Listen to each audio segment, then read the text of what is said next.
Al Gore column. Just telling you, that state's going to flip. The United I really feel States that way. has a new president, George Walker Bush. Put me on. Gore has retracted his concession. It was one of the most extraordinary political dramas in American history. Election 2000, 36 days that gripped the nation. Hello, I'm Bill Hemmer, the CNN Center in Atlanta. Chances are it'll be a very long time before any of us think of Florida the same way again. That famous sunshine and surf now eclipsed by dimpled Chad and butterfly ballots. But what a wild ride it was. And what an amazing education for all of us. But looking back now, what did we learn? Tonight we're hitting the rewind button, how 5 amazing weeks unfolded day by day, hour by hour, and many times minute by minute. We begin though, where else, with the one night everyone thought would give America its next president, November 7th, election night. Greg, George W. Bush. This off? Track it full, kill everything else. I'm doing great today. I feel good. I will feel better when I know that our people are going to go to the polls, and that's why I'm calling. I have a picture ID, please.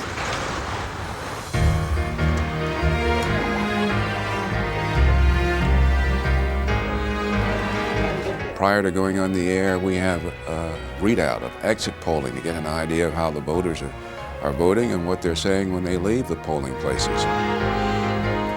You always have to remember that the run-up has been more than a year of covering this story and covering the candidates. It's very important to vote. What kind of person do you want to pick? My friend. We had been on the road for a long time. Election night, November 7th, constituted our grand finale. Stand by your music, understand they're all acts. It was supposed to be a close election, but you know, you never really know whether the polls are going to be right on or not. Testing, 1, 2, 3, 4, 5. Thank you. Testing. We've all covered elections, so yes, we thought it was going to be close. For the first time in 25 years, we didn't know who the president was going to be hours before we went on the air. The normal thing that has happened over the last quarter century, from 1980 on, is around 2 o'clock, the exit poll results come in. In 1996, we knew at 2 o'clock that Bill Clinton was going to win. In 92, I think we knew around 5 o'clock that Clinton would win. We certainly knew back in 88 that Bush would be a handy winner. We knew that. This one we did not know. 1, 2, 3, 4, 5. As close as it looks right now. People would come up to me, including some CNN executives, and they would take me aside and say, Bill, tell me, what do you really think is going to happen? I know you can't go on record on this, but what do you think is going to happen? And I would say, quite honestly, you know, I don't know. And I was right. A big call to make. CNN announces that we call Florida in the Al Gore column. This is a roadblock the size of a boulder to George W. Bush's path to the White House. I almost immediately got a call from George Bush's top political strategist, just screaming, "You guys called this race, you know, before the Panhandle polls code. You're wrong. You're wrong." Boy, you begin to look at those other big battleground states, Pennsylvania, Michigan. They become so much more important now. This a major boost for the Gore campaign, a cheer going up here in Nashville. It was a strange night. I mean, it was sort of a cold, rainy night. You have this crowd waiting for Gore, and I stopped about halfway through the night trying to find any adjectives to describe it because I didn't think there were any. The results in Florida have got to be bittersweet for the Bush family. Of course, the brother of Governor Bush, the sitting governor in Florida, that can't be a happy one for the Bush family. There are 500,000 absentee ballots out there. I'm just telling you, that state's going to flip. And I do remember Governor Bush saying something to the effect, I'm not sure, we've got our own information. I believe we've got enough evidence to be able to call the state. We're running much stronger than we need to in the Democrat areas. And about the same time, Karl Rove, Bush's chief strategist, telling us in an interview, we feel good about Florida. I listened to that, we all did, and we thought, well, is this partisan spin? Little did we know that the fact is that they had some real serious reasons to express those sentiments, and that became apparent very quickly. George Bush has got to win Ohio. He has got to win Tennessee and Arkansas. He has got to win Missouri. These projections are not infallible. There are times when the networks have to eat a hearty portion of crow. And I was saying on the air at that moment, you know, sometimes we do have to eat crow with these predictions. I stand by. At that CNN moment, Bernie right comes in now. and says, we're taking Florida off the table, which is when I piped up with, Into the too close to One order of call. crow, please. Crow, yes. It needs to be said, I think, that part of the problem was that everybody got complacent about the accuracy of these calls. I think you can hear the crowd reaction. It was a moment to gasp. My God, this is incredible. We're pulling back Florida. We pulled back calls in a few other cases in the past, but a big one like this in Florida, that was a real surprise. So they just traded off, right? Bush gets Florida, he wins. Working this through. What if Gore gets Florida and Bush gets the other side? Then Bush wins. And then all of a sudden, everything was unknown. The end of the night was unknown. We didn't know where in the world things were going or how long this was going to last. Florida is, Al Gore got what he needed to get. I remember Hal Bruno, who was there that night, standing there showing us a close-up map of Dade County, Broward County, and Palm Beach County. Now, little did we know what those three counties would come to mean later on. Now, the strength of the Democrats is here in Miami. I remember he was pointing out the Gold Coast, saying, you know, once we know, you know, what these votes do, we'll know more.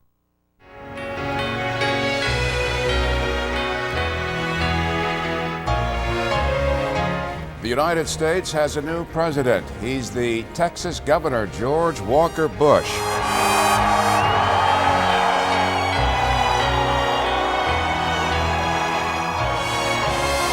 I remember being focused on what Hal Bruno and some other people were telling us, that these votes were still coming in, and then it seemed like 20 minutes later, we called Florida for Bush at 2:15, 2:18 in the morning. And I remember thinking, how did this happen so quickly? These people who were doing these calculations must have, you know, they must really have a crystal ball that's working now. Never was there hesitancy in my mind because we had a staff of people who were watching the exit poll data, and once they reached a conclusion about the race, the information was relayed to us on the anchor desk. Absolute redemption. And it fell to me to report that, and I reported it. Talk to me, please. Hey, Gore called Bush. He's going to concede in the speech here. Bush wins. Florida goes Bush. The presidency is Bush. That's it. There were gasps of no and screams of no. The face is quite glum. And people started moaning and groaning and booing, and a lot of them started turning around to look at where we were up on the platform. The vice president placed a phone call to the Texas governor, congratulated him on winning the election, and in brief remarks here tonight to his supporters and, of course, to the American people, will wish the governor well. We knew that the speech guy, the body guy, had come out with the speech and fed it into the teleprompter, so the concession speech was ready to go. And then 5 minutes becomes 10 minutes, becomes 15 minutes, and we're all working the phones furiously. So Bob Butterworth is who's and you know, we reported that there's some communication going on. Butterworth's with the Attorney General, right? So then Candy pops up. Hang on, let me call. The producer hands me the phone, and the source says to me, the vice president has just called the governor and retracted his concession. Anything else I need to know? And I said, Okay, okay. thanks very much. I mean, it took me 3 times. I mean, I felt like it was some sort of biblical thing going, tell me that again, are you sure? Because it's one of those stories that you think, and I knew nobody else had it. So that's a very exciting time. But you're almost scared of it. Put me on. Gore has retracted his concession. Stunned disbelief. That was the most memorable moment of the evening. That's when I believe I audibly gasped and said, I don't believe this. Because of where the CNN anchor desk is, in that newsroom, surrounded by perhaps 100 people or more, there was an audible gasp. That's the sort of thing that you just don't think is going to happen. But you actually heard, Al Gore calls George W. and he says, you know, since our last conversation, things have changed. And I'm being told by my people on the ground in Florida that I might actually win. And Governor Bush says, well, I'm sitting here with my brother Jeb, and Jeb says there's no problem that I'm going to win Florida, and I don't know why you would want to do something like that. And so the vice president says something to the effect of, now don't go get snippy with me. Snippy. We do not have a winner in our electoral college count because the state of Florida is now rated officially as a toss-up.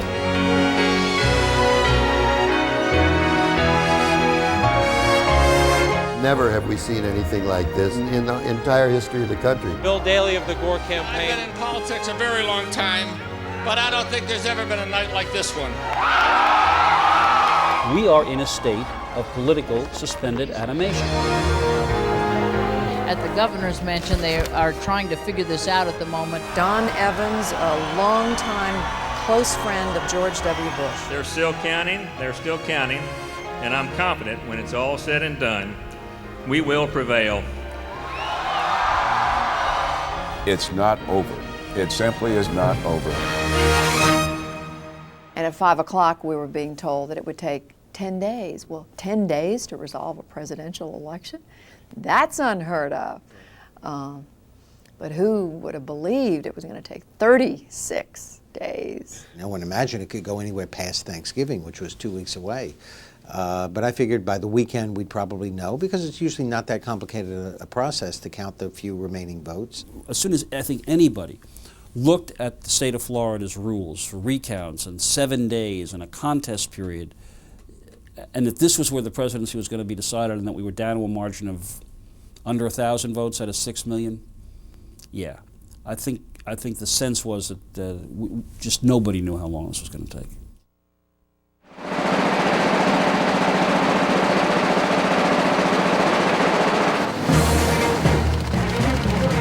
A new day, but still no new president. The White House is still up for grabs. It is a presidential election, still too close to call, and this the morning after. It kind of feels a whole lot like the night before. I went on the air on my regular shift at 9 a.m. the next morning. Tired from the night before, but just like, wow, we're supposed to get a president, right? I mean, that's why we have this national election, and that's what everybody thought. But clearly, this was not the normal election. Bush wins it. A couple hours later, the Miami Herald comes out with "not over yet." Certainly an accurate headline this morning, because we just don't know where things stand. How many hours of sleep did you get last night? About 2. How about you? About 3.5, actually. Morning. I think Bush initially made a mistake in assuming he had won. Secretary Cheney and I have carried the state of Florida.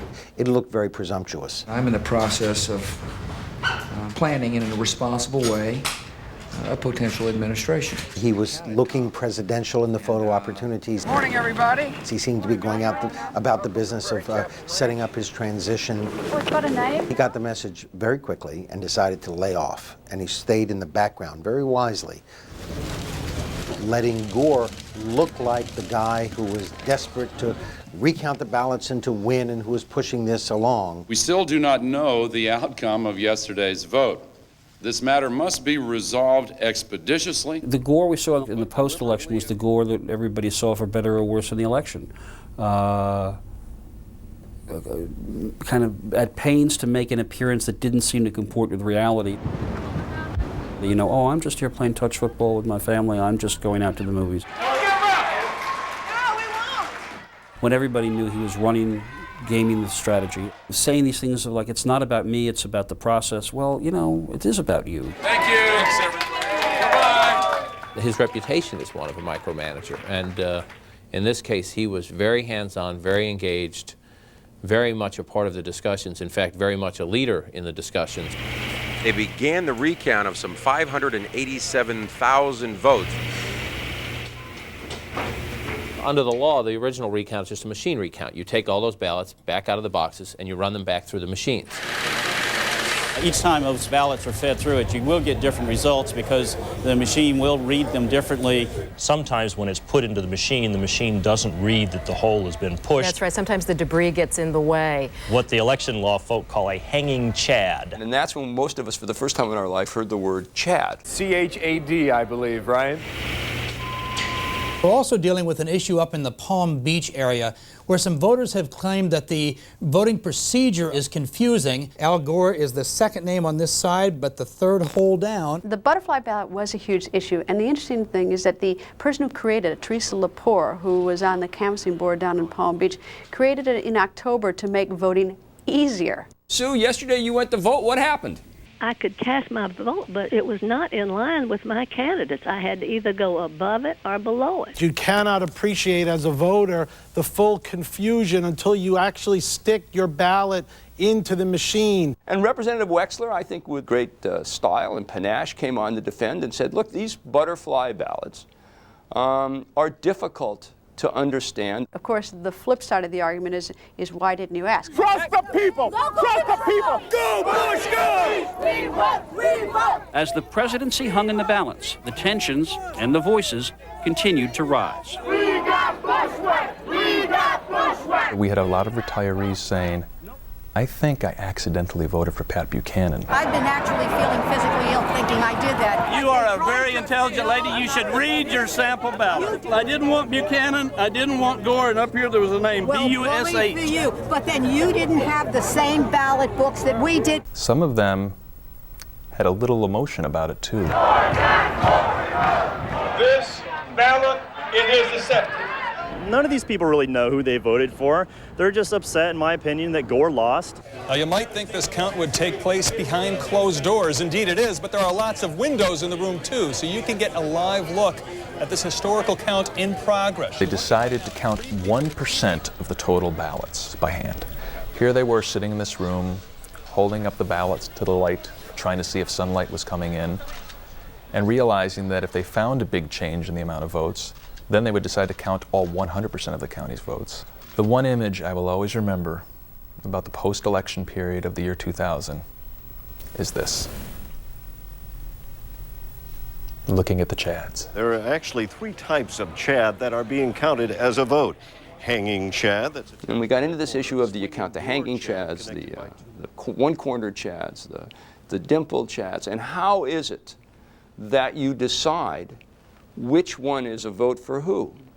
By using the phrase, the intent of the voter. But a Chad that is fully attached, bearing only an indentation, should not be counted as a vote. I move that this board conduct a manual recount of all the ballots for the presidential election for the year 2000.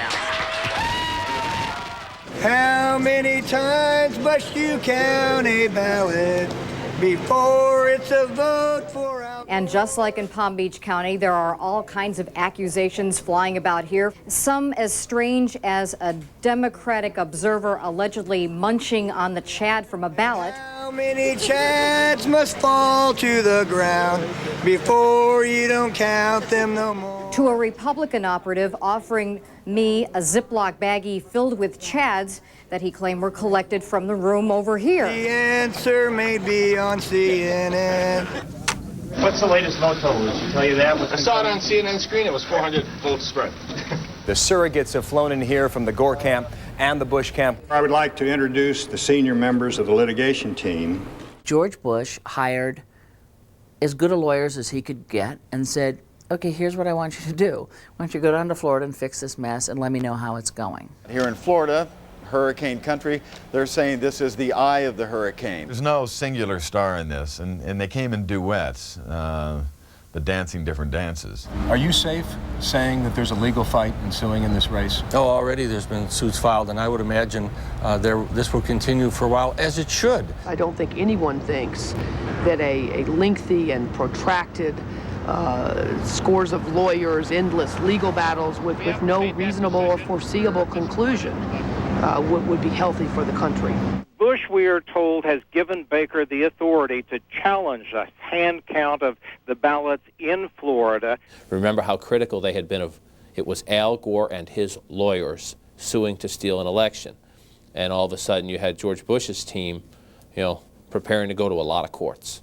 The legal strategy was very simple. For the Democrats, it was count the vote. What we're doing is a constitutional process. There's no constitutional crisis. For the Republicans, it was the vote has been counted, let's certify it. We ask that there be no further recounts of already recounted ballots. And that's how they both approached it. The twists and turns of election 2000 continue. The Secretary of State of Florida giving us the latest information. There's a two-page statement here from Katherine Harris, the Secretary of State, just being handed out now to reporters. Secretary of State told Warren Christopher in the meeting that the election will be certified at 5 p.m. tomorrow.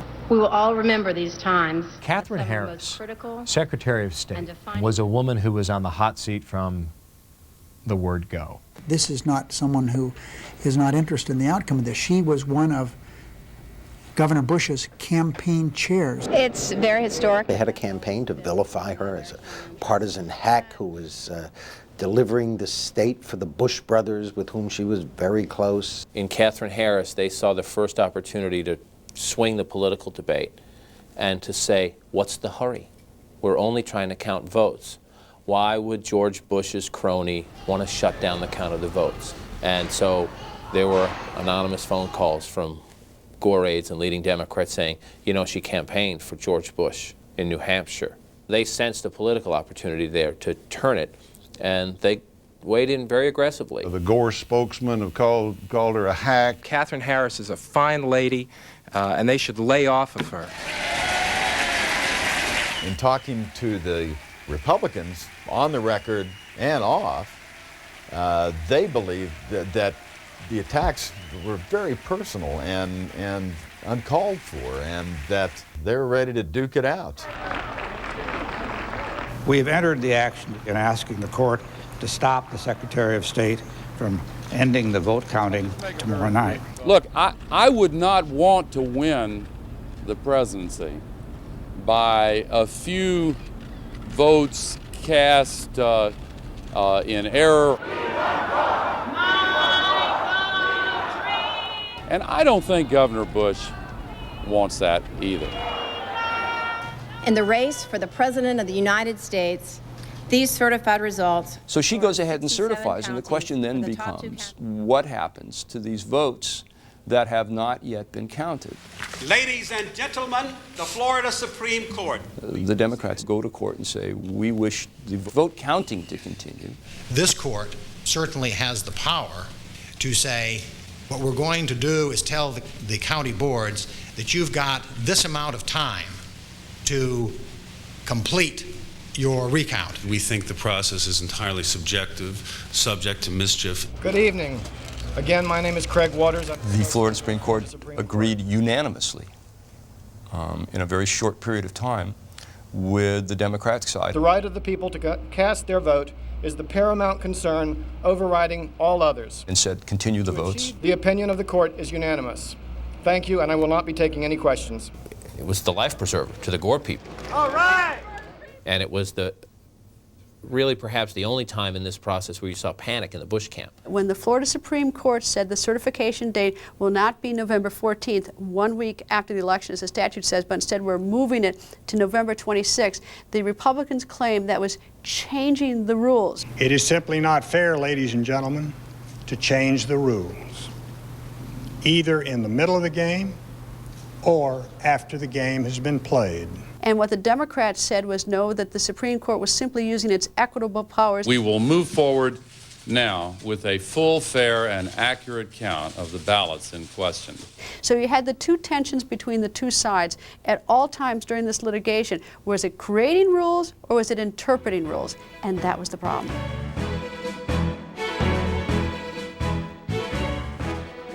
Okay, 2 minutes to me. Can you send our runner upstairs to find out exactly what vote count they mean? Good morning, Bill. A major decision just issued. Miami-Dade Canvassing Board has decided now to consider only the so-called undercount. I concur. When they made that decision, Republicans were outraged. They already felt that this process was skewed against them. They were angry, and that's when they went upstairs to begin their protest. The Republican observers who are protesting upstairs were trying to get into the area where the canvassing board was moving its vote to observe what was going on. They were not being allowed in. I went up the elevator, and I'll never forget, as the elevator opened onto the 19th floor, the sound that changed for me from the quiet of an elevator Let the press in! to the roar of a protest taking place outside of the elevator doors. And are you getting the feeling that this is out of control, or this seems quite unusual? Everything's been pretty calm to this point. These are the observers who have been a part of this process, who are now being told they were no longer needed. This made the Republicans very angry. And it also gave them ammunition to say, this is being done behind closed doors, this is wrong, there's a chance for fraud here. Let us see the ballots! Let us see the ballots! Another development. Arrest him! Arrest him! We are now on the ground floor where a Democratic attorney for the Democrats has been surrounded by police. Crime scene tape has been put up around him because he was back in that office area and a Republican fingered him and said, he has a ballot. Sergeant! How many more ballots do you have? They started pointing at him like a scene from Invasion of the Body Snatchers, pointing at him and saying, he's got a ballot. Eventually he was quickly escorted back through the lobby with police pushing and running interference for him.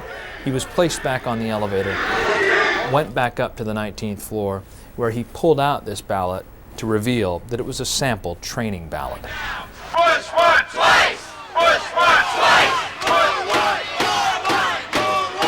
I talked to people from Alabama, and Texas, and Tennessee, and Ohio, and Illinois. Bush and Cheney, go away! And they all flooded down into Florida, and they'd all traveled around and moved around and showed up when it became critical in the story to make sure their voices were being heard. Whether it was recounts in Broward, recounts in Palm Beach, recount possibilities in Miami-Dade, big court decisions in Tallahassee, they all flooded into town. Oh, hey, how many votes did you steal today? Counting and protests both underway here as we stand outside the Emergency Operations Center in Palm Beach County. Certify the vote now! Certify the vote now! Then the campaigns figured out, too, that we're standing there, and they bust people in. So there would be Bush Cheney people or Lieberman people with signs, and they were right up on us. No more Gore! No more Gore! The shouting was so loud at one point that I lost my train of thought for a second, and I had to say on the air, excuse me for a second, the shouting's very loud. I just lost my train of thought. Let's start again. This is a time to honor the rule of law, not surrender to the rule of the mob. Dear Secretary Harris, your consideration of our request to extend the deadline for final submission of this hand count until Monday, November 27th at 9:00 a.m. would be greatly appreciated. Getting confirmation out of the Secretary of State's office here in Tallahassee has told the vote counters down in Palm Beach that the extension for that deadline will not happen. Your request for filing an amended certification after 5:00 p.m. today is denied. Palm Beach County Canvassing Board ended up being very frustrated because they spent days and days counting these votes. We are here today to certify the results of the election. The smartest thing Katherine Harris did, and looking back on it, I think it was one of the absolute pivotal moments of the whole event, was that ceremony of certification. The certified result in the presidential race in Florida is as follows. Governor George W. Bush, 2,912,790. Vice President Al Gore, 2,912,253. But that live coverage with the flags and the silent scratching of the pens and the leather-bound certifications, that was a brilliant tactical move. So Katherine Harris signs those papers. George W. Bush is the winner again, is the headline. At least it's how they believe people are going to hear it. Having heard 3 times that Bush had won, they got the impression Bush had won and had been certified, they saw it happen, and that Gore was desperately pursuing a recount. This evening, the Secretary of State of Florida has decided to certify what by any reasonable standard is an incomplete and inaccurate count of the votes cast in the state of Florida. The election was close, but tonight, after a count, a recount, and yet another manual recount, Secretary Cheney and I are honored and humbled to have won the state of Florida, which gives us the needed electoral votes to win the election. A vote is not just a piece of paper. A vote is a human voice, a statement of human principle. And we must not let those voices be silenced. Al Gore, the fight song, which we heard repeatedly through the campaign, prior to that had been somewhat generic. Well, who was he really fighting for?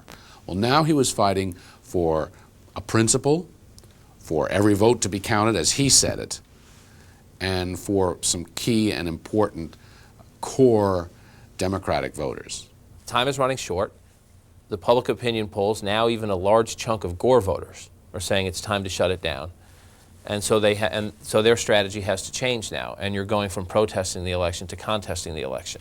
So, as provided under Florida law, I have decided to contest this inaccurate and incomplete count in order to ensure the greatest possible credibility for the outcome. The calculation was made that we're hemorrhaging, and we need to get the vice president out to make the case that this is not over. Don't bail out yet. And to try to do that with a tone that came across as, look, all I want is to count every vote.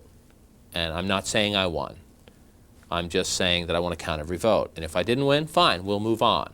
That was the tone they wanted to strike, and they decided that they needed him to do it because the alarm bells were ringing. Once we have that full and accurate count of the ballots cast, it has been almost all Gore all the time on the television networks. The only way to avoid having a cloud over the next president is to count all the votes. The Bush team, during the time that Al Gore was, as they called it in the Bush camp, all Al all the time, they felt very strongly that they needed to keep George Bush. He didn't need to be out there. On the one hand, we've been criticized for being too forward-leaning. Now you suggest maybe we're too laid back. Then I would suggest you can't have it both ways. Appearances were very scarce. After that initial, okay, it's been certified, and Al Gore went on the offense, all George Bush really needed to do was sit back and keep planning transition, and that's what he did. Now we see George W. Bush, Dick Cheney, Laura Bush, Mrs. Cheney, and the Powells walking out. Governor, with Al Gore all over the airwaves, is this press availability in part because you're responding to criticism that you've appeared out of touch in the past few days? Out of sight and out of touch? That's pretty humorous, Dave. Thank you all for coming.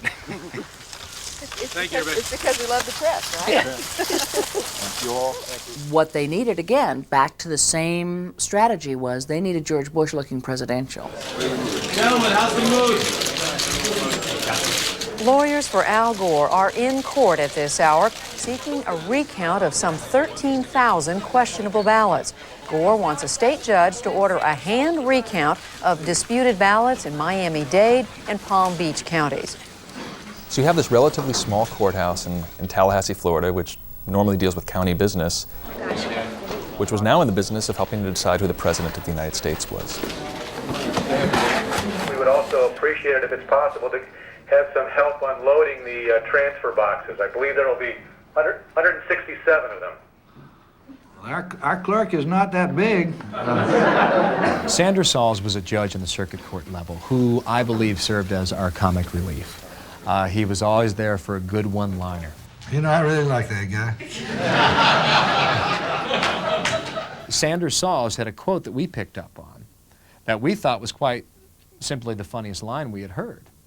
He said, "All these motions you men filing at me make me feel like I'm getting nibbled to death by a duck." So that became basically our mantra. We're being nibbled to death by ducks. Your Honor, I think the court knows that we're not threatening the court with anything and we're not pretending anything. Well, even if you were, it wouldn't bother me. Wouldn't bother you a bit. I wouldn't expect it to. David Boyce himself was a very fascinating character because we stayed in the same hotel. He stayed across the hall from me. And, you know, I thought I didn't bring many clothes down. Well, David Boyce brought even less. He had that same rumpled blue suit and that knit tie and those black tennis shoes. And, but he was always, you know, in a good mood, it seemed like. Always had a smile. I think the inevitable effect of what they have done is to make it more time-consuming and confusing, and I think anyone knows that. Let me tell you, we begin always with the premise that we don't believe that it's appropriate to manually recount any ballots at this stage of the proceedings from anywhere. Do you wish me to look at the witness list? Barry Richards is a Democrat. Barry Richards, according to one of his best friends, voted for Al Gore. And Barry Richards told me after it was all over that his mother, who's a Democrat down in South Florida, would call him up and say, "What are you doing representing George W. Bush?" He said, "This is my job. I believe he's right with the law. Has nothing to do with politics." They can send up the ballots that are contested right now. We can't think of any need to hold up our ballots, the contested ballots, which are a few thousand in each case, for the hundreds of thousands of other ballots. I'm gonna leave it to them. What do y'all want to do down there? You want to send up two times, or you want to do it once? It's your call. One time from Miami. One time it is. All right, that's it. So more than 1 million votes were loaded aboard trucks and trekked from South Florida to the state capital of Tallahassee on a ride that people all over the United States watched throughout the day. We are awaiting the Ryder truck. We anticipated to come later this afternoon, possibly between 3 or 4 o'clock, depending on progress on the interstate system here. I felt that some of us actually were somewhat amused by it because it felt like, in all honesty, another O.J. scene.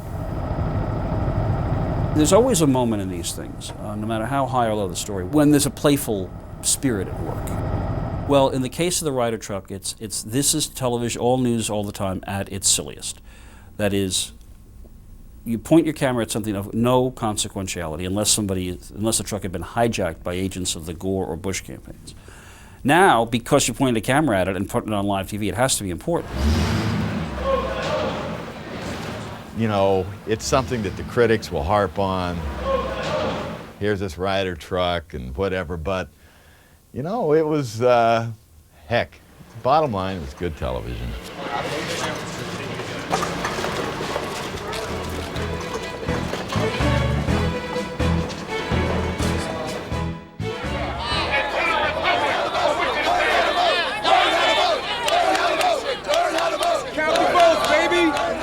Afraid? Charles, quite a day. Yes, it is, Frank. Unlike anything I've ever seen here at the Supreme Court. This is what democracy looks like. Outside the court, you had a First Amendment exercise going on. Freedom of speech, freedom of assembly. Get out of Cheney's house. Get out of Cheney's house. I want you, all Americans, to wake up. Wake up. Wake up. So there was some street theater, but it was street theater in the pursuit of democratic free speech. And I walked outside, and it was an absolute madhouse. There was wall-to-wall people. Indivisible, with liberty and justice. That day was one of, great anticipation, great drama, really, and also a strange sense that people would hear these disembodied voices, these kind of people from on high that they don't see, they never interviewed, they're not elected, but who in some ways, for that period of time anyway, were the most powerful people in the country. The Honorable, the Chief Justice and the Associate Justices of the Supreme Court of the United States. There's this great moment, when the Supreme Court justices walk out. It's almost as if they appear out of a cloud of smoke. They come from behind a curtain as close to their seat as possible. And all of a sudden, then they're there. God save the United States and this honorable court. How could it make a difference? What's the consequence of our going one way or the other now in this case? For some of these counties that have an enormous number of votes to conduct a manual recount. It's only about the Florida election code. In the first arguments, probably the telltale note was when Justice Ginsburg said, I suppose there would be a possibility for this court to remand for clarification. And I remember noting that down, saying, is this a hint as to what they are going to do? Well, it turned out that's exactly what the justices did in the first instance. And shortly, I believe, if not already, Roger Cossack, who was in the courtroom, he's going to be talking to us very shortly, but first... So I left, and I go outside, I run down the steps of the United States Supreme Court, I'm handed a microphone, and the next thing I'm told is to start talking about what I've seen. Roger, good day to you. What can you tell us? What did you hear? You're our first connection with what's going on in there. Frank, it was an incredibly dramatic day. At 10:01, we heard Justice Rehnquist announce the case and introduce Mr. Ted Olson, who argued on behalf of the Bush team. It was extraordinary to have the opportunity to transmit and listen to those tapes directly after the arguments. They were acting in conflict with one part of the statute, but the in adjacent... a separate section of the opinion. They were on a fast track. The arguments were on a Friday. Normally it's weeks, if not months, until an opinion comes out, but they knew the deadlines. And we'll see how the justices decide right really is when we get their opinion. No precise word when it will come. The justices themselves, after arguments, at some point will convene in the conference room outside the Chief Justice's office, and each in turn gets to speak his or her piece on the case that they've just heard, and they basically wind up taking a straw poll. Where are we on this? We are awaiting now two what could be rather significant rulings in this race for the White House. The U.S. Supreme Court could rule at any time. This is an audience of senators and cabinet secretaries. I'm just going to have to go in and interrupt you. I mean, I know that was a huge moment, but it looks like we have a huge moment right now coming out of the U.S. Supreme Court. Just getting word from Associated Press that the U.S. Supreme Court has set aside the ruling on hand-counted votes in Florida. Manual recounts of ballots and the certification of the recount results. Pardon me for being out of breath. We're actually all sitting in the courtroom listening to arguments in another case when a person from the press office came through and handed this to us. The first one was a rather short opinion, and it was very clear, at least if you quickly page to the end. It was, I had 2 pages. I think mine was a 2-page printout. But anyway, if you quickly flip to the end, you could see that as a remand. In other words, the United States Supreme Court, it appeared, ducked the issue. They said to the Florida Supreme Court, look, we don't know how you decided this case. We're sending it back to you. Figure it out and send it back to us. What I think it meant and signaled at the time was there was great divisiveness on the United States Supreme Court, and that in many ways they could not quite figure out an answer. Circuit Court of the State of Florida in Port Leon County is now in session. The Honorable Lynn Sanders Saul is presiding. Please be seated. When he walked into court and very seriously made it very clear that Al Gore got nothing that he came for, and that George W. Bush was a complete victor in his courtroom. In this case, there is no credible statistical evidence to establish a reasonable probability that the results of the statewide election in the state of Florida would be different from the result which has been certified by the State Elections Canvassing Commission. Mr. Boyce, will you appeal? Yes, we're doing it right now. Al Gore's attorneys rushed their appeal, and I mean rushed, like a roadrunner across a field, to the Florida Supreme Court, knowing that this was their last shot. Everyone in his uncle thought that Vice President Al Gore was dead in the water because Judge Sanders Sauls had written this opinion that seemed pretty locked. There are some Democrats beginning to get nervous. They did a pretty good job, and Bill Daley deserves a lot of credit for this, and Dick Gephardt and Tom Daschle deserve a great deal of credit for this, of rallying the troops and saying, let's not go off the reservation. I think everybody wants a fair and accurate count. And one of the things Gore told people directly in some of his conversations, when they knew somebody was wavering, that person got a call from the vice president, among others. And what his request was, look, if you can't be with me, can you just be nowhere? You know, hide. Don't speak to the media. Say no when people request interviews. Hear ye, hear ye, hear ye. Day 30, and again we sit here and wait. My name is David Boies. Before David Boies had almost gotten out of his mouth good morning, Chief Justice Wells was all over him. Your Honor, manually recount all the ballots. what the Dade County Board had done is to say You could tell going into this case, the level of questioning, they were ready. What is the time parameter? They knew the issues. Oftentimes, you go in and give these oral arguments, and you wonder if they've even paid any attention at all, if they've even read the briefs, because you get these questions that are so off the wall from the court. You didn't have that here. This was almost laser beam thinking on behalf of the lawyers and the court. By late in that week, there was a universal sense, that this was just going to be an enormously difficult thing to turn around. It was probably over. I actually spoke to one Democrat who flat out said, I hope the Supreme Court just comes out, the Florida State Supreme Court comes out and ends it for Al Gore and says no recount.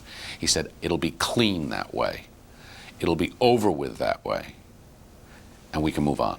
And the attorneys even got together one of the nights for dinner prior to the second state Supreme Court ruling. And David Boies was there with Phil Beck and Irv Terrell and Barry Richard and Ben Ginsberg and all the big hitters. And they were making their predictions. And all of them said that there was going to be a split court at 4-3. The next big step in all this presidential recount action comes in the Florida State Supreme Court. And this is the scene there where it looks like they might be getting ready to say something. We're sitting there and thinking, we knew something was going to come down, but we didn't know when. My assumption was that the thing was wrapping up. And everybody was saying, well, we've got a couple more days, we've got to let Gore play it out. The Democrats are saying, we'll give him his time. But right throughout the whole thing, almost nobody ever had a sense that Gore could actually prevail. By a vote of 4-3, the majority of the court has reversed the decision of the trial court in part. It has further ordered that the Circuit Court of the Second Judicial Circuit here in Tallahassee shall immediately begin a manual recount of the approximately 9,000 Miami-Dade ballots that registered under votes. Sitting there in New York watching this report, and I actually did this. I was like Home Alone. Because I suddenly started thinking, okay, now we are really in a situation where the fertilizer is going to hit the air conditioner. Holy Mother of God, what are we going to do now? That was truly astonishing, because it looked as if everything was unraveling for Al Gore. It looked as if the recount had been shut down, which it had been at that point. And you looked at the math and you thought, my God, the lead is now down to whatever it was, 160 votes. Miami-Dade's going to be ordered to recount. It is a victory for fairness and accountability. This is what happens when, for the first time in modern history, a candidate resorts to lawsuits to try to overturn the outcome of an election for president. They really felt, the way their lawyers looked at it and the way, the Florida law works, and far be it from me to try to figure that out even at this point, that the Supreme Court was wrong, that the Florida Supreme Court wrongly ruled on this. Now you're talking about the possibility of two slates of electors, of a recount that gives Gore the lead, of the Florida State Supreme Court, by writ of mandamus, ordering the governor to certify a slate for Gore. A state legislature then stepping in and saying, it's going to be a Bush slate. A fight in the Congress on January 6th, the likes of which we haven't seen for 125 years, literally. So that moment was the moment when I thought, all right, now you're in, I think I said on the air, we have now left the gravitational pull of planet Earth. But my attitude was to keep my seatbelt buckled, because we had learned from experience that the unexpected could happen. And in this case, the unexpected did happen. But it wasn't over then. There was still the United States Supreme Court in the wing.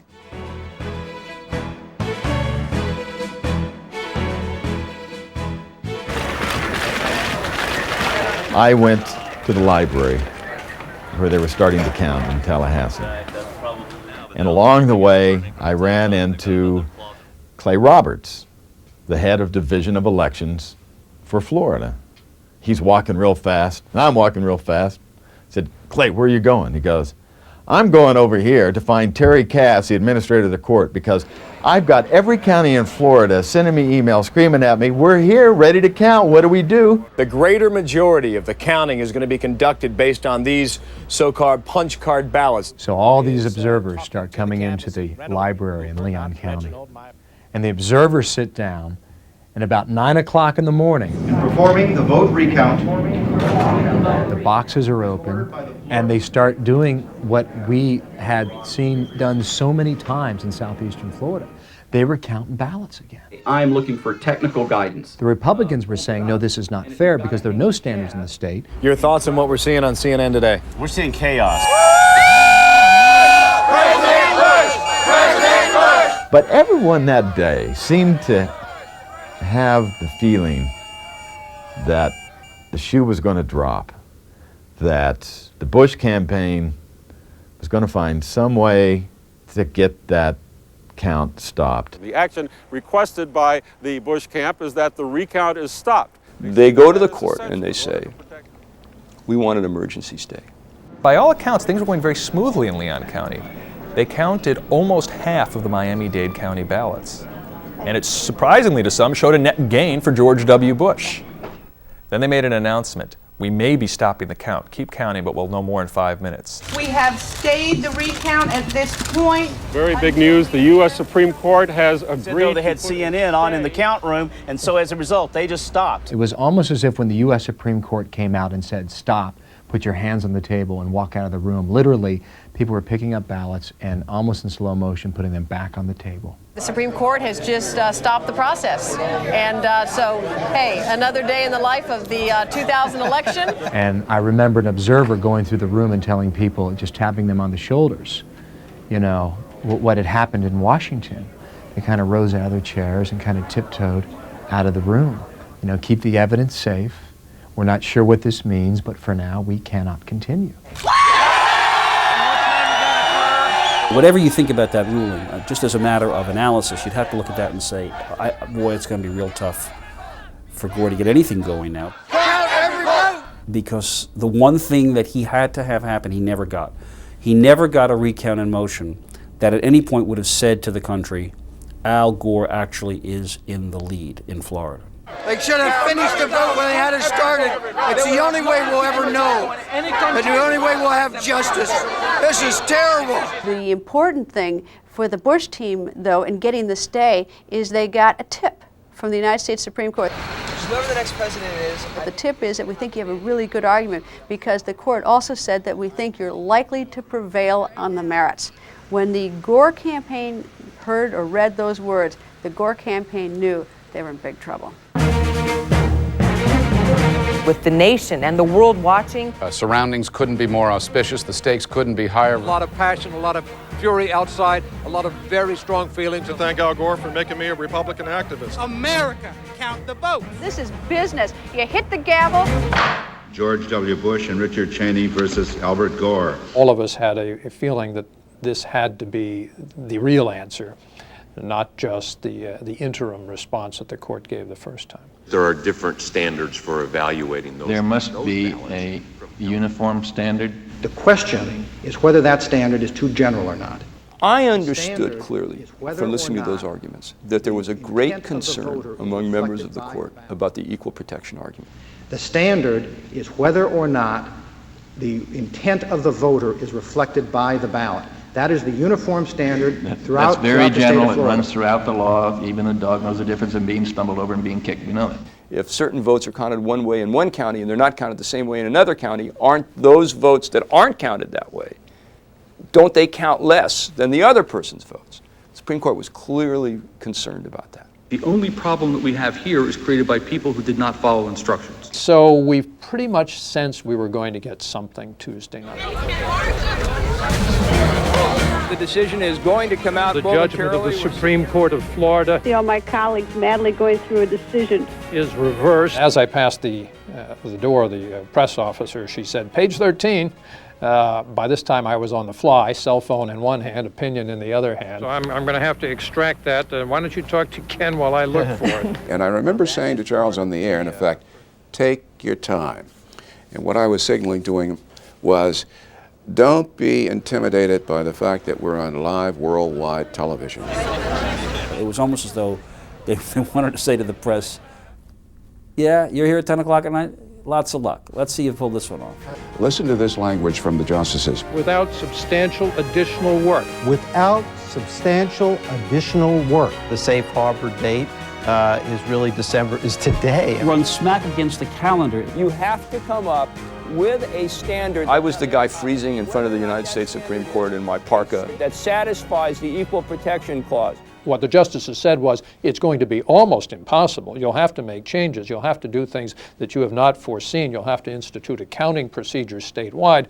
You'll have to institute some form of checks on that. You'll have to have judiciary review. We don't think you can do it. We, in essence, urge you not to try. Anyone looking for a resolution of this tonight from the Vice President's camp will not get it. Everyone starts wondering, will we hear any reaction directly from Al Gore tonight? Is there a possibility he would concede tonight and get out? And at that point, they were trying to come up with a reaction. Excuse me for being awkward. I need to look down to read this on my pager. They had a draft of a Bill Daley statement that they were going to release a little bit later. They were still looking it over and tweaking it, but I was fortunate enough to get somebody to email that to me.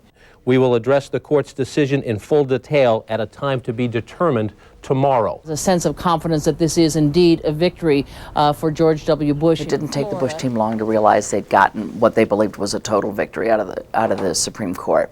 This has been a long and arduous process. But it now becomes a political problem.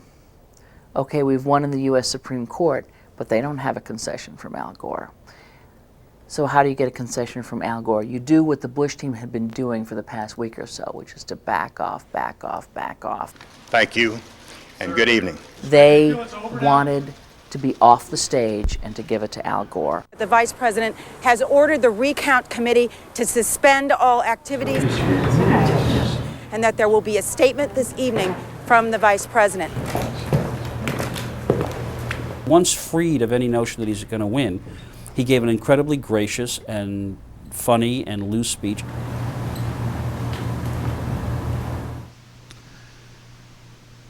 Good evening. Just moments ago, I spoke with George W. Bush and congratulated him on becoming the 43rd President of the United States. And I promised him that I wouldn't call him back this time. And everybody said after, gee, how come he didn't give those kind of speeches when he was running for president? For the sake of our unity as a people and the strength of our democracy, I offer my concession. He did concede the election. If you go back and look at that speech, though, he didn't concede it to anybody. The sentence is structured in a way that he doesn't concede to Governor Bush. And actually, where it comes in the speech, it's almost as if he's conceding to the courts. While I strongly disagree with the court's decision, I accept it. He lost, and he really believes that he should have won. And now, my friends, in a phrase I once addressed to others, it's time for me to go. They are doing the autopsy, and he, even during the recount, even before he concedes and gets out, suddenly realizes something that people, including the President of the United States, have been warning him about for 8 years. Tennessee. In the end, Al Gore has to blame himself for losing this election because he did not carry his home state of Tennessee. If he would have carried Tennessee, Florida would have been irrelevant. He would have been the next president of the United States.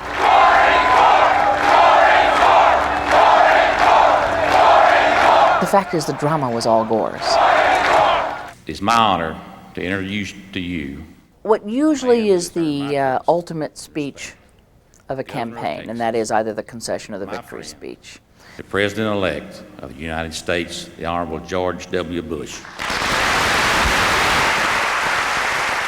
In this case, more than a month later, was reduced to a scene setter, really.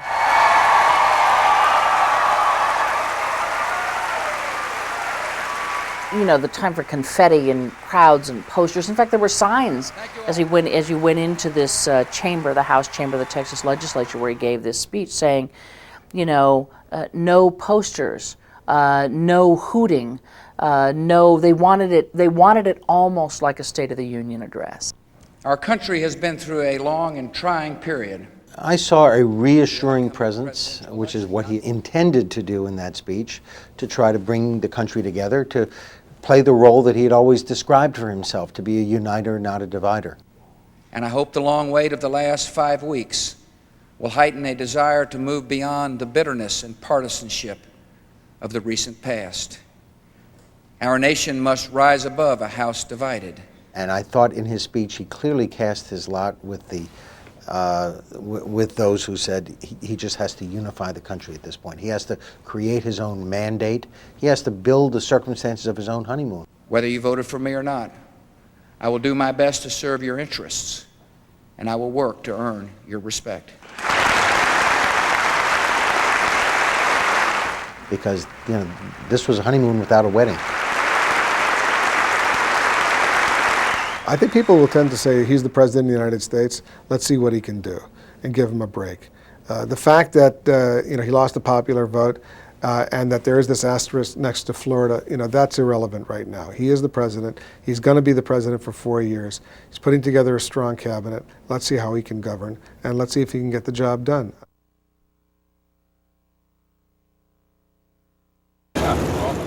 I think the world had a box seat on two men who showed extraordinary grace under pressure and grace under fire.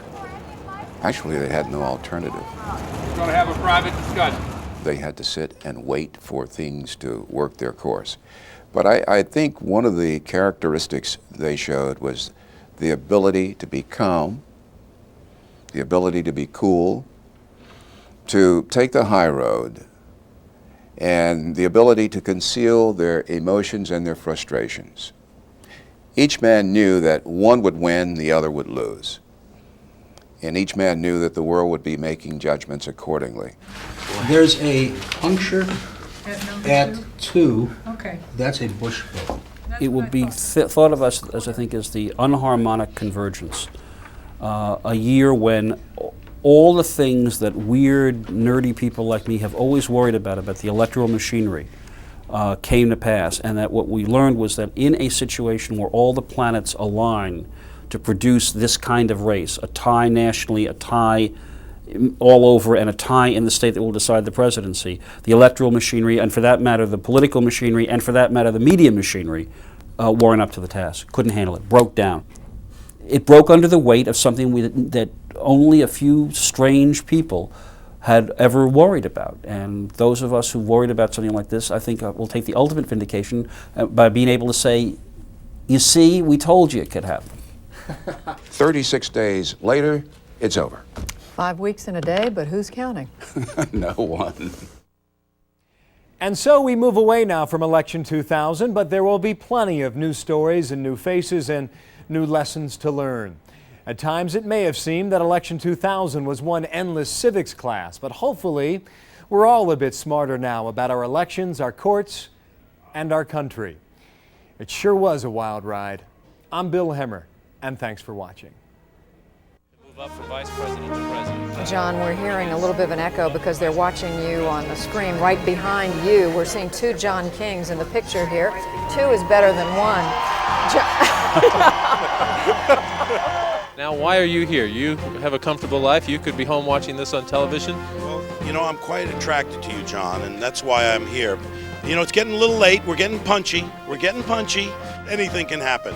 Even an important relationship between you and me could happen.